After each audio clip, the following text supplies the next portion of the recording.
Hi, everyone. Thank you for joining Aurora and I. I am super excited to be able to bring her and introduce her to you because you're going to fall in love with her just as I have.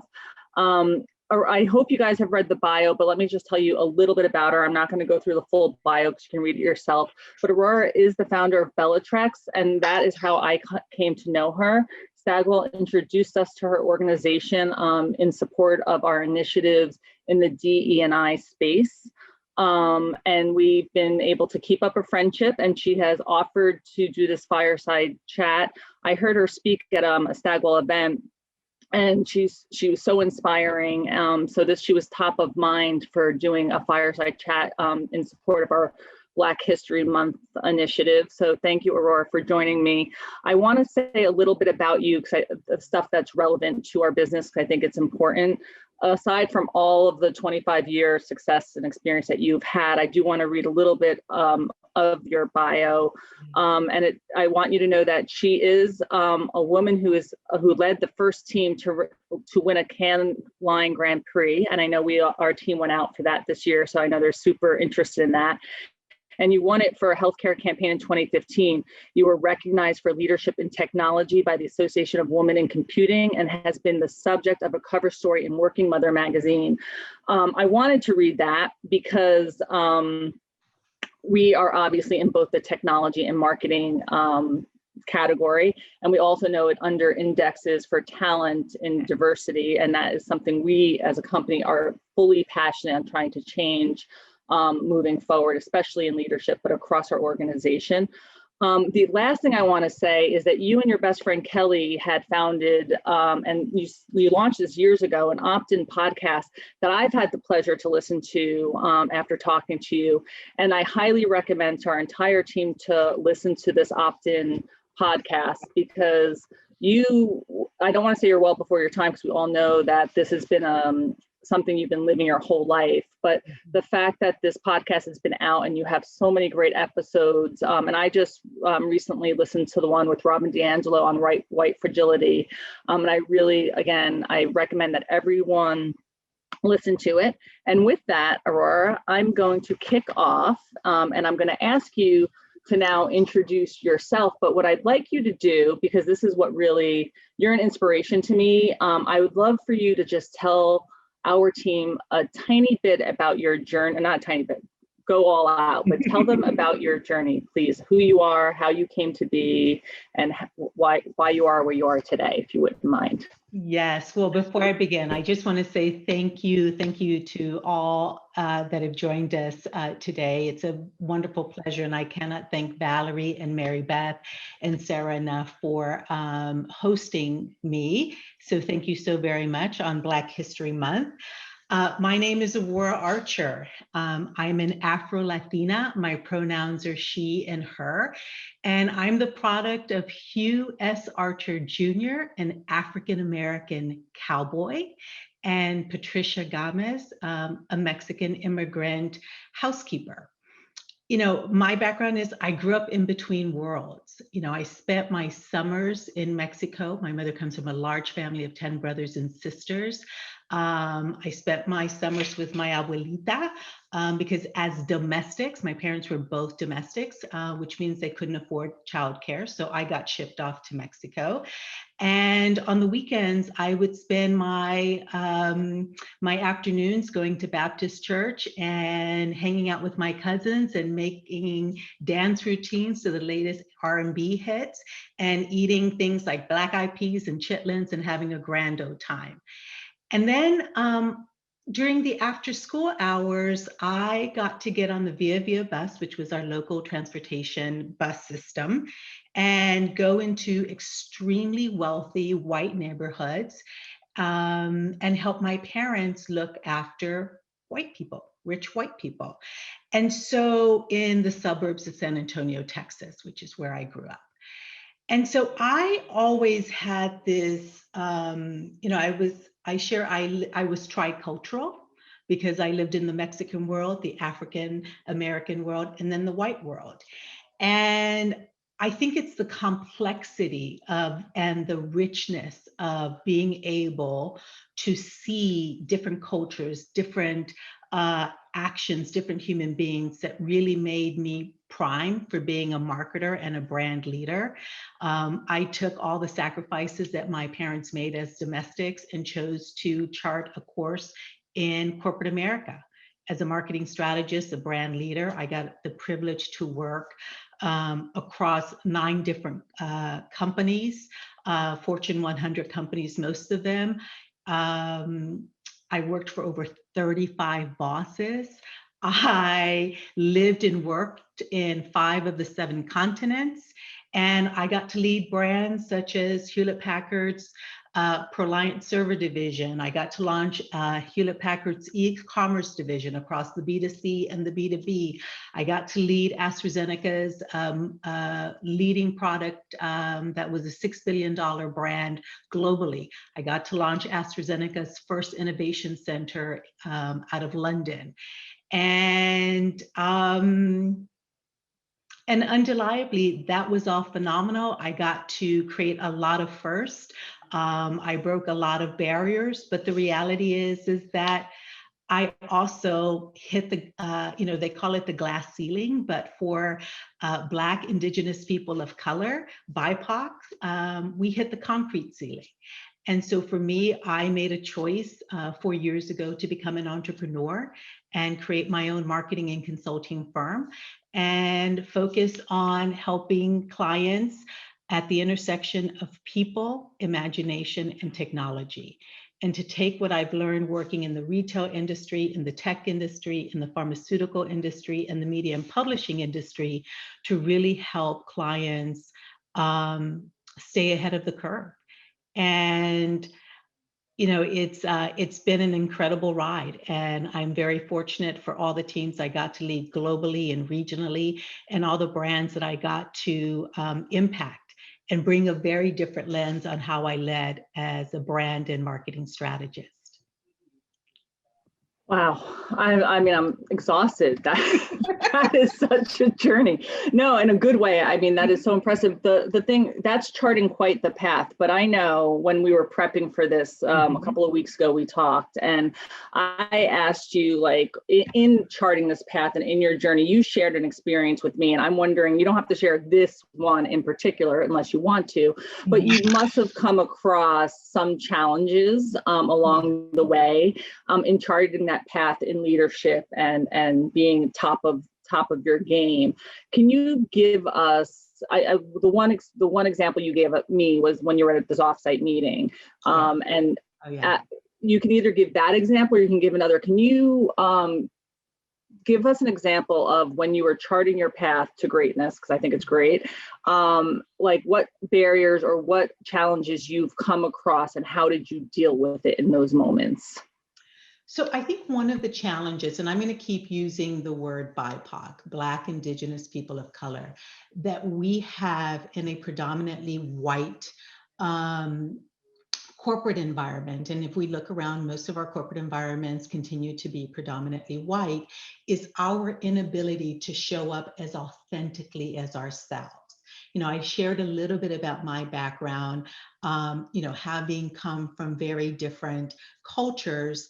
I think one of the biggest challenges is showing up and sharing our stories and being exactly who we are and having that be recognized as a strength and as a contribution to the work as well as to the individuals in the organization. And on a particular event, and I'll share one of the reasons why I think we don't come in and share our stories that I think enriches the people and the products and services that we are creating is because we run across situations where when we do share our stories, they are met in a completely different way than our intention. So I was at an offsite. This was an executive offsite. You guys probably know them. It's where you do 2 to 3 days offsite, and the whole deal is you're trying to create the strategic plan for the coming year. Well, one of the icebreakers on the first evening was for us to share a personal story. And so we're going around the room. These are all, VPs and SVPs in the room, and people are sharing their stories of growing up and going to camp or doing this. Well, my growing up story is very different. And when I shared my story, I was like, oh, you know, people got to get a window into who I am and what I'm all about. Well, before dinner time that evening, my boss pulls me aside and says, you know, that was very inappropriate. You sharing that story positions you as a victim and was very inappropriate, and you would be better off not sharing that anymore, because that's not what I want the next 3 days to be about. And I was so taken aback because I thought to myself, oh, what about my story made you uncomfortable? And oh, by the way, my story is absolutely not a victim story. My story is a story of triumph. My story is a story of resilience. My story is a story of success. And I'm sorry that that's what you simply saw was victimhood. And in that moment, I will candidly share, I said all of those things in my head. I politely looked at him. I put my, oh, I see this. It's so not what the intention was, but I know that this is all you can receive in this moment. So I'm going to nod. I'm going to do my smile, and I'm going to say, heard, thank you. It will never happen again, which it didn't. And so I never showed up being authentically who I am in meetings with that group of people again. And in that process, the organization lost, that leadership team lost, and our clients lost. Aurora, when you told me that story, I got really upset. And I said to you, oh, and you said to me, and you actually followed up the story with saying, and that still happens. And I'm sad to say that this still happens today. Yes. Like you mentor people, yes. You hear from others, like, you know, it's still happening to you in some cases, like it is still happening today. And I said to you, and I just want you to share this with the team, because I said to you, are you optimistic that we can, like, you know, like, can this change? Like, this is so painful. I mean, if it's painful for me, it's got to be excruciating for, like, you and people who go through this on a day in and day out basis. And I said to you, are you optimistic? Can you tell everyone what your answer was to me? Because I was just like, of course. Well, of course. I don't have a choice but not to be optimistic. And I'm optimistic because I have children. I am optimistic because I believe in humanity. I am optimistic because I believe that in that moment, that executive and all the executives that are blindly not having a self-awareness, I believe that can change.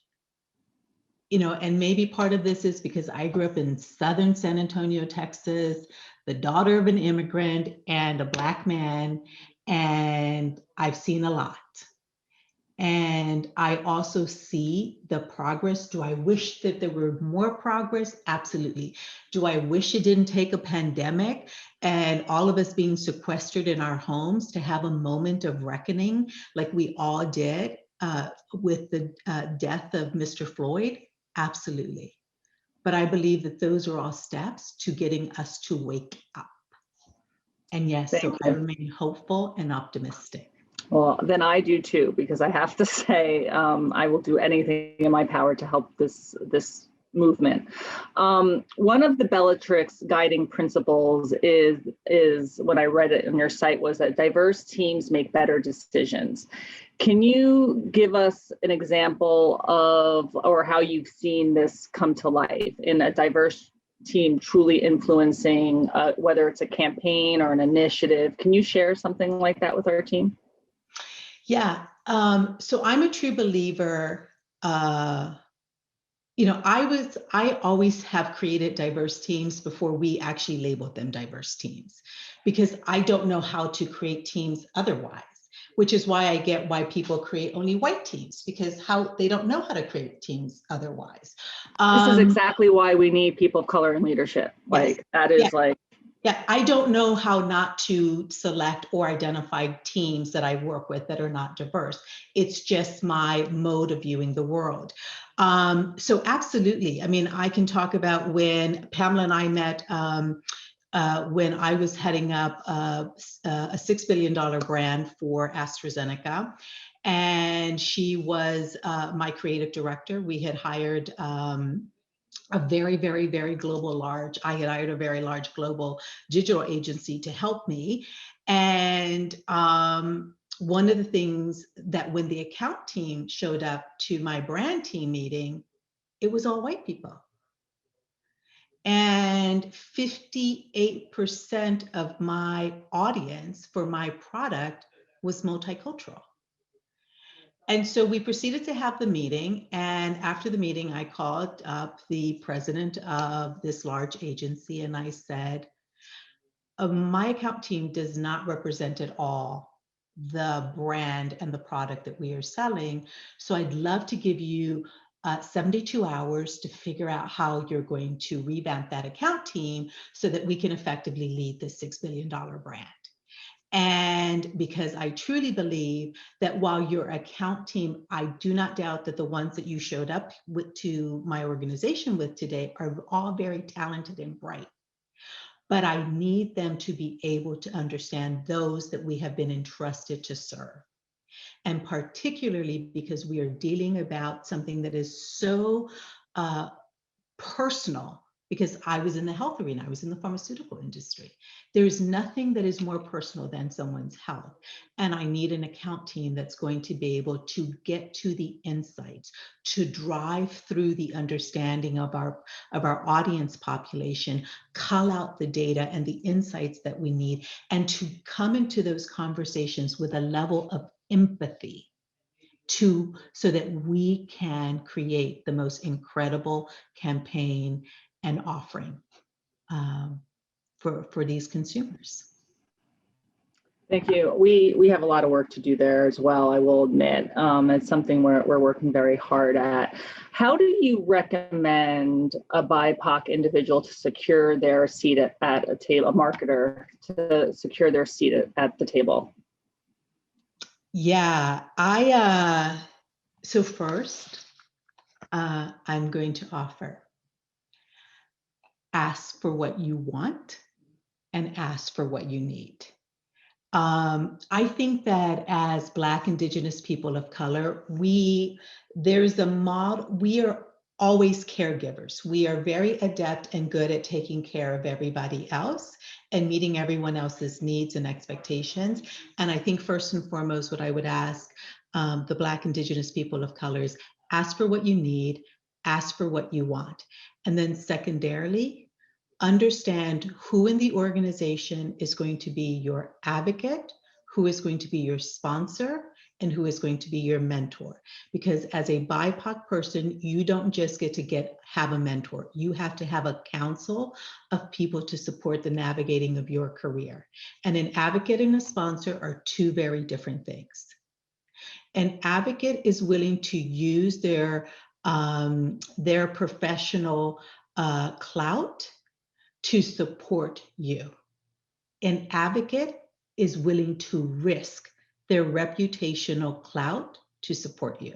So the way I always think about it, the advocate is the person that's willing to put their fist on the table and say, no, you must hire her, to the sponsor who will say, okay, I will follow your lead on that. And your mentor is someone that provides you with guidance and insight and learnings. And I think knowing the difference and identifying who those people can be in your organization is very critical. Thank God I was on mute because my dog was also barking in the background. I was like, oh no. You actually just answered my next question, which is like, how do you navigate an experience when you're one of a few or a first and only in a business? So I think you kind of answered that, unless you wanted to add any more to it in terms of having a sponsor, an advocate, and a mentor. Yeah. But is there anything more that you'd want to add there? Yeah, I would add a couple of things. I would add, because I know that this is where I have tripped up, know what the currency of the organization is. And, I shared before that I had worked in 4 different industries. When I worked in the tech industry, which I worked in for a significant portion of my career, the currency was performance. And I was really, really amazing at that. Head down, get it done, crank out the performance, deliver the top revenue numbers, deliver the profit numbers. When I morphed into the pharmaceutical industry, the currency was relationship. And I continued to operate as if it was just performance. And what I needed to be doing was building very specific relationships with people that I thought, oh, but my performance is what is going to be measured. And so I would offer, understand what the currency is in your organization. The second thing I would offer is do not shrink. Because by default, when you are entering environments that most likely do not look like you, you will be given a ton of feedback about how you need to change, how you need to have an executive presence, how you need to do this, how you need to do that. So 1, do not shrink, and then start to become very clear and discerning with regards to feedback. What is yours? What belongs to somebody else? And what's the feedback you leave on the floor? That is that awesome add-on advice. Thank you. And I actually put that down. I think that's important for everybody. If I'm being honest, you talked about a little earlier. You talked about how when you were launching this brand and an agency came in and it was a very white, and then they were marketing a multicultural product, or a product that was targeted towards many different cultures.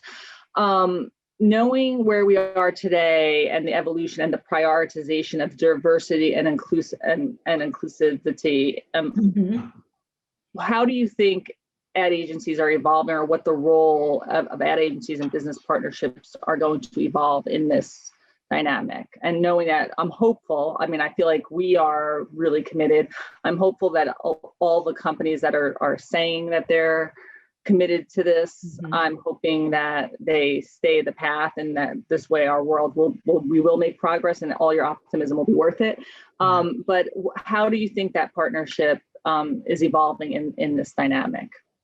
I think it's evolving, and I think it's evolving quickly. What I didn't share about the story that I shared when I called the president of my agency and said, hey, the accounting needs to reflect who we're serving. At the same time, that president called the president of my organization and said, why is she asking for this? Okay, so then I had to consequently spend several meetings with my president, sharing with him why this was important. Because think about it, at the time, at the executive leadership brand level, who was leading a multi-billion-dollar product, I was the only Black person. And so none of my peers were asking for what I was asking for. Nobody was setting a bar higher for the agency partners that were working for us other than me. So I was the squeaky wheel. And so what I believe is going to happen, and where that's going to continue to shift, is 2 things. I think that there's going to continue to be a market pressure by consumers that brands represent and have a different authenticity to how they are showing up in the marketplace to actually win their purchasing power and to win and maintain their loyalty. So I believe that there will continue to be a consumer market pressure. And then secondarily, I think it's about the thought leadership that agencies and brand clients are going to continue to bring to the table. I think as you start to see an expansion of Black, Indigenous people of color leading brands, they will be asking for a different makeup of their account teams. And I think for forward-leaning agencies, you will see that the marketplace is changing, so you have to change. And there is a power and a strength and a choice towards you as an agency to be that thought leader and that agency partner that is bringing a variety of perspectives to the way you're solving a client's problem. And we are, and I know I mentioned this to you, we are seeing that change. We're seeing the consumer demand. We're seeing in RFPs how detailed brands are asking about like our programs and what our commitment is to diversity. So we are definitely seeing it, and I welcome the challenge, because as we said, we all have to be better. I'm gonna ask you one last question, yes. I think, depending on how long it goes, and then maybe go to questions. I have actually 2 more questions, and then we'll probably go to team questions. One is, and it's tied to agency and brands and representation in media. We talked a lot about representation in media. And when we talked last time, you said, think about it. Who's what you grew up with in terms of representation? The only thing you grew up with was Claire Huxtable, which was not a bad representation. She was like this powerful lawyer and a mother, and she, I mean, it's a good representation, but there isn't enough of it. We're seeing more and more of it, to your point, on consumer pressure. But what's your view on representation in marketing and media? I think it's critical, and I think we are going to continue to see a fast-paced evolution. I mean, I think about Claire Huxtable, and I think about, okay, so what's the next iteration of that? And it was Olivia Pope, right? Like, she was the next version, and then and so I think what's happening is, one, media, the entertainment industry, is recognizing that there is power, right? That there is power in opening the aperture of stories, opening the aperture of, with regards to images that we see in our commercials, that we see in the different storylines. And I also believe that, one, there's a pressure from the legacy entertainment and media companies that they are evolving and understanding, oh, the landscape is shifting. And then I also believe that there's just an incredible bank of artists and writers and media executives on the Black, Indigenous, people of color. I mean, you look at Issa Rae, like, they're just popping up their own production companies, their own media houses, and creating the content that is being consumed by a larger swath of audience, because they see themselves represented, they see their stories being told, and they're going into their pockets and purchasing these storylines and being engaged. And it speaks to the authenticity that you talked about as being so important. So awesome. I told you I was going to end on this, because this was very educational, and it was really about diversity and inclusion, but really it's Black History Month, and we want to celebrate Black History Month as well. And there's so many stories that we should be and are trying to celebrate this month. I'd love for you to spotlight a person that you would like to make sure is acknowledged and celebrated in this month of Black History Month. So do you have someone you'd like to share with our team before we go to questions? Yeah, I think there's so many there's so many to pick from, and I would offer everyone on the line, like, look for the obscure ones. I mean, you know, one of my favorite people is Shirley Chisholm, because I think about the tenacity and the power and the courage that she had in 1968 to be the first Black woman to run and earn a congressional seat in Congress. I mean, unbelievable, first one. And so you talk about a white industry, an arena where she was going to be the first and only, and she was going to have to figure out how to navigate. I just can't, you know, it's pretty mind-blowing to me. And that then in 1972, she was the first Black woman that ran for president. And so I just think she's amazing. Look her up. She is powerful. She is incredible. And in a year where we voted in our first Black female vice president and woman of color, you know, I think Shirley is looking down and feeling extremely proud, because certainly Kamala stands on the shoulders of a lot of what Shirley paved the path for her and all of us to do. Thank you. Mary Beth, I didn't know, I know I see one question come in through Q&A. I didn't know if you wanted to take it. Thank you, Aurora, so much. Well, we'll close after, but I thought we would turn it over to some questions if we have any. You're on mute. Hold the Val, sorry about that. We do have a couple of questions, and again, thank you so much, Aurora. This has been fantastic. We do have a question around starting DE&I initiatives. If we wanted to start working on DE&I at the local office level and start identifying barriers to diverse employment and representation, what's the best way to start? So, I think that's a great question. And thank you for asking. I think there are multiple ways to start. I always start by sharing, like, whose shoulder in the executive team or leadership team are you tapping? How are you bringing a greater level of awareness into your organization? So one, tapping the shoulder of those around you, and it actually doesn't have to be leadership, but literally, most of us have Slack channels. Like, start a conversation, share a book title, share the podcast, the opt-in, like Seeing White is another wonderful podcast. It's like, start immersing yourself in sort of the awareness and the knowledge of what so much is just not, most of us are not tracking to, is number one. The second thing I always offer to people is notice who's in the room and notice who's not in the room and ask why.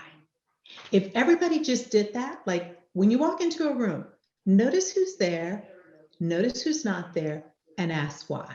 And is there anything that you can do, or anyone that's in the room, that can start to change that? Yeah.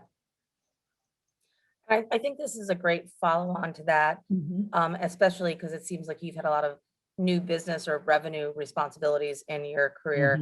But outside of the organization, Eric asked this: what are the best ways for BIPOC or people of color to network for new clients in biz dev? So how can they lead that conversation, I think, is Eric's question. Oh, I think it's actually very similar, right? So what I believe is that we underrepresent, we meaning BIPOC people, we underrepresent the power of our networks. And what I know is that our networks are very much like community and family. Like, our community is willing and wanting to step up for us in ways that I believe is not common in most white spaces. And so I believe it's the opportunity for us to tap in, and I'm actually going to call them communities because I don't think we think of them as networks, is tapping into our communities and seeing who within our community is connected to who, and how does that create an opportunity for our organization that hopefully also creates an opportunity for us to showcase and lead that within our organization. And I'll share something very candidly. I have a lot of people that reach out to me on LinkedIn, literally, and I look and like, okay, who are all the brown and black people? Check, yes, accept.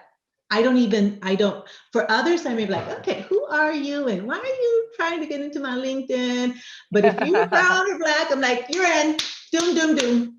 Yeah.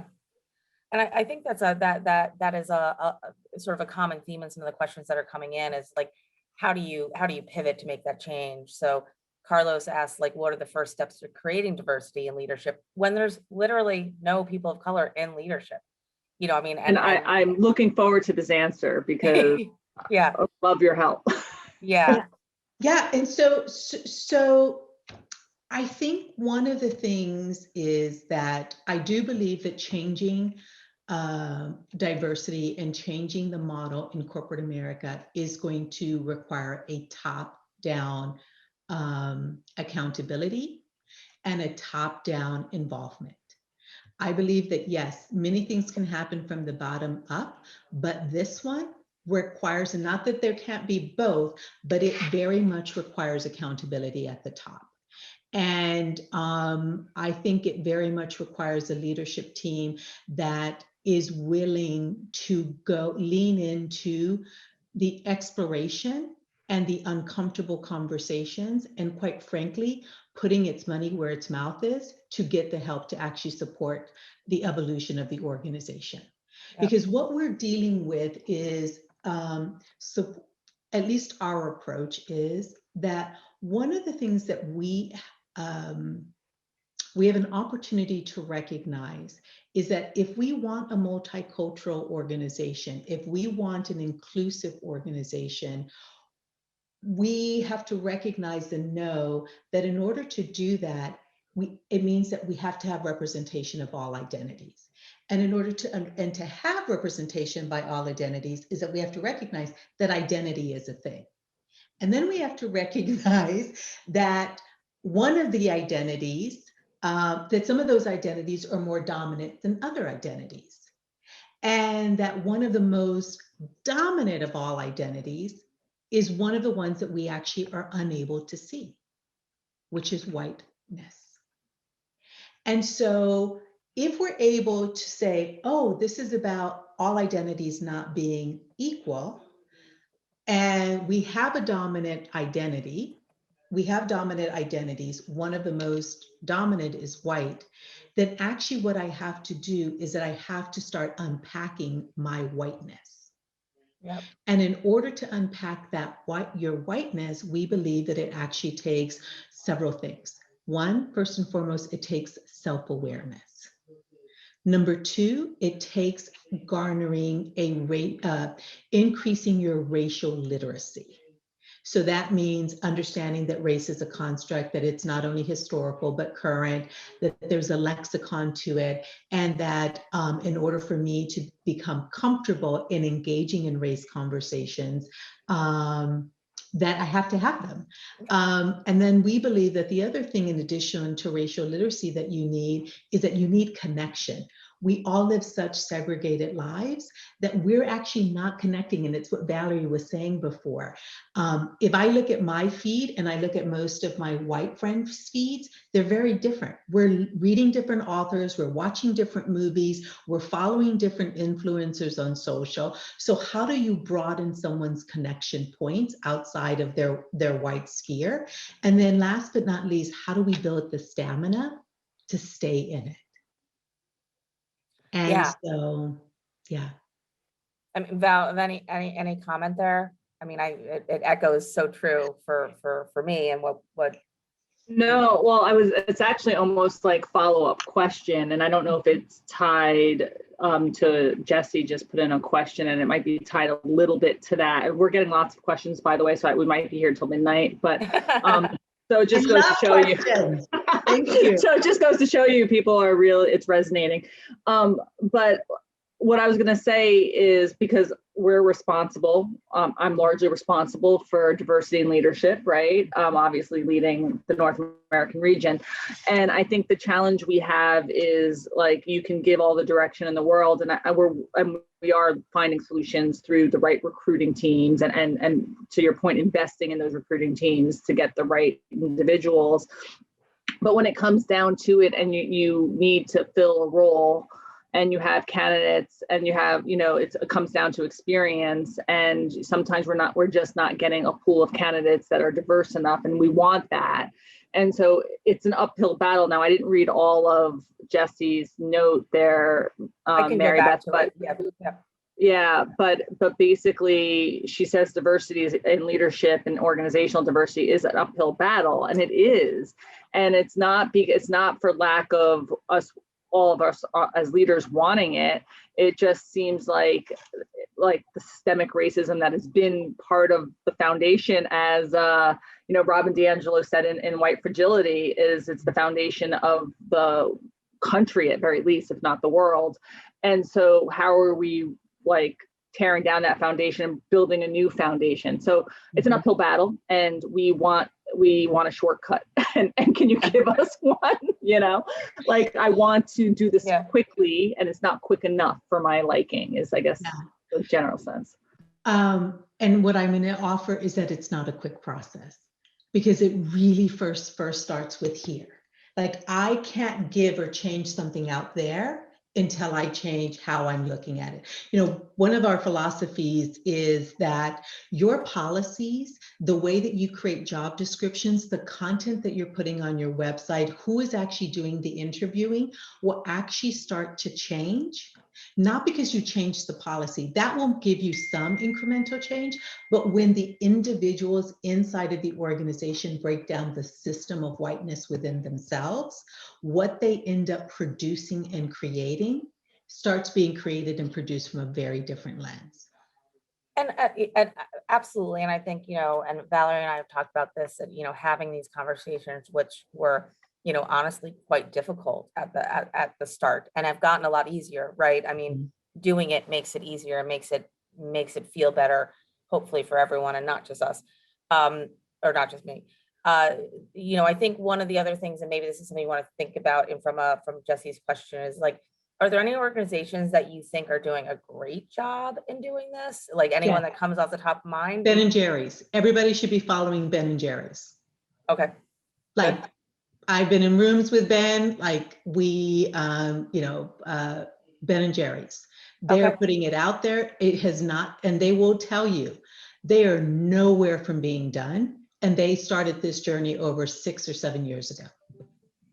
Okay, that's, yes, have read a lot about and seen a lot about them. And they are, and it's literally, again, it's been a journey for them, right? Yeah. And it has been a journey that has started from the top down, and they work hard at it every single day. Yeah, and I do think you had referenced that, and I think that we are, definitely trying our best, understanding that it's not just that it has to be top down, but there has to be buy-in at the senior level to say we're going to change something, that we're recognizing that it's wrong. Again, having a difficult conversation and saying we're recognizing something that we've done is not what it should be. So I think that's the start.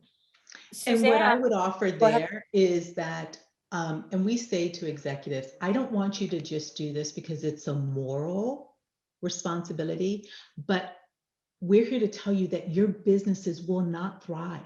Yes. Like in the now and coming future, you will not thrive. So this isn't, you're not doing anyone a favor. You're actually doing this for your business survival. Yes. And I think that's a fantastic transition to Suzanne's question, which is, when working with homogeneous accounts and client groups, any tips on how to get them to embrace more diverse ad messaging and creative? Because, again, not just doing it because it's right, but also because it will make us a better agency. Yes. So any thoughts there? So you guys are sitting at the epicenter of data and insights. Use the data and the insights, because what is happening, and I talk to my executive friends in the ad world, because for me, you have to know that during my career, a lot of times where I found comfort and solace as a Black woman is I actually would go and weep in the office of my EVP for my agency, right? Now, what is happening, Suzanne, is that you're probably coming up against my brand white peers who weren't asking the questions that I was asking. But what you have an opportunity to do is to arm yourself with the data and the insights to bring a different lens and a different set of options to your client. Because at the end of the day, your client wants to win, right? And your client either wants to win in the marketplace or they want to win within their organization. And you have the data and the insights to actually create a winning option for them that may sit outside of how they believe that they can win. Yeah. And perhaps, Val, this was to your point, right? Not only are our teams not diverse enough, but maybe our client teams aren't as diverse as we would want them to be, or that they should be in representing their consumers. So I think it's duly there. If we have a more diverse team on our side, we can present a stronger story as to why the messaging and the creative and the media strategy needs to be what it is, right? Yeah, and it becomes so much clearer, like that we know the challenge when you're, especially now in the age of Zoom, where when we're doing pitches via Zoom and like you have the Brady Bunch box and it's all white, or you know what I mean? It just seems so, it seems wrong. It seems like this is not the way it should be, and it needs to change. So it's, again, it's to your point, it took a pandemic, but it's those moments that are like under a magnifying glass right now and need to be. And I think it's good because it's sitting with all of us to want to change. Mary Beth, Tina just put in a really powerful question, or didn't just. It's, so I like it. Do you want to ask? I don't have it open, Sure. but I saw it before. Thanks, Tina. How do we make sure that BIPOC are not doing it all, or even most of it? The emotional labor in advocating for these changes, right? So this whole point of Don't let them do it. It can't be on them, right? So so my husband just joined a startup in the AI world, and he came home the other week and shared it's a white male millennial that actually is driving at the executive level a conversation around DE&I. And I was like, I love that. I love it. I love it. I love it. I love it. And so, so the way that you keep us from exerting that, all of that energy is that, you use your privilege. Like Kelly, my best friend, who's a white woman, and Pamela, who's my business partner on the Village Tricks. I'm like, they have privilege. They have stacks of privilege, and they can use that privilege. And just like in the video games, the privilege, their capacity for privilege fills right back up. Yeah. Where mine doesn't. And so recognize that as a white person and as a white voice in the room, you are walking in with a tremendous amount of privilege, and your ability to step into that space and ask why and say, well, how come? And is there an opportunity? And should we look at it this way? Is phenomenal. Yeah. That is great insight, because I will tell you, when we were talking to you about our initiative and working with you, and we were interviewing agencies, as you're aware, one of the things that I found, like if we were talking to people and they were all white, I was like, well, we need a company who's going to help us with diversity, but they're white. Like, how is that helping? Like, how are they going to help us? That's the problem, right? And but the way you put it makes total sense. And you are right, because Pam, she was amazing, and she was so knowledgeable. And then listening to Kelly on the podcast, which everyone, you should listen to Opt-in. The podcast is amazing. It is so helpful to be able to leverage, I guess, the white privilege, as we're calling it, because it's like the advocate. It's the advocate, is that a word, but advocating for change. And, I think that is something that, and I remember, well, it's the story that Mary Beth keeps telling everyone, but when I first talked to you, I was like, but I don't like, I feel like this is on me, and I want to do the right thing, and I don't want to screw up. And you looked at me and you said that, and you did exactly like that. You're like, Valerie, you're going to fuck up. And I was like, okay, I just got permission to fuck up. Yeah. Yeah. But it is true. And Tina, that's a great question, and it's something that weighs heavily on our shoulders as leaders. Trust us. But I'm glad you asked it, and we are trying to be better and do better in that regard. Yeah. So there's still questions coming in like crazy, Mary Beth. I don't know. Absolutely. I think there's a couple that are related, and some of them are about like, well, one more is about, how do you fast track some of this? And I think, Aurora, you said, there's not a simple answer. This has been like, the idea of the word systemic means that it's been institutionalized into the way we all think. For centuries. Yes. It has been institutionalized for centuries, and recognize that when, and Kelly says this best, and I love it when she says it as a white woman, white people always want the checklist. And this is deeper and broader than a checklist. Yeah. And we can give you steps, but just recognize that we're not going to checklist our way out of this, because if we could, we would have already. And this has been over 400 years. And that doesn't mean it's going to take a lifetime. But what I want white people to know is that it's going to take diligent steps and self-awareness. Like, first thing, self-awareness. Yeah, and I think, also we have another initiative with around global goals and this idea of sustainability, but sustainability is not just around the planet and things like that. It's around sustainable change for us as an organization. And it's been a really important move for us. And no, as Val said, it's not nearly as quick as we wanted, probably not nearly as quick as we thought we could influence change, but the conversation's going. And I think the commitment to that is really what we need to do as a team. Mm-hmm. And staying in it, like building Yeah. the stamina. There's a reason why we have an entire part of our program that's around stamina. It's like staying in it. Like, most, white people get to go home at night and not think about this. I Yes. don't get that option, right? Every time my son leaves our home, I worry about his safety. Yep. And just like my mother worried about my father's safety. I tell the story, I never saw my mother without bags underneath her eyes. And the reason was that my dad, as a domestic, always had 2 or 3 jobs, but she never rested until he walked in the door. And Yeah. so think about the fact that I have been watching that my entire life, and she did it her entire life that she was married with my father. And so, and these are just stories. These are parts of us living in 2 different worlds, and our worlds having a consciousness and awareness of the fact that we do live in 2 different worlds. Kelly, my opt-in partner, we don't live more than 2 miles away from each other. We live on the main line in the suburbs of Philadelphia. We met because our kids went to the same, prestigious Montessori preschool. But it wasn't until we got to be friends that she recognized, oh, we only live 2 miles away, but we live in such radically different worlds. And what I wake up worrying about is absolutely completely different than what Kelly wakes up worrying about. Yep.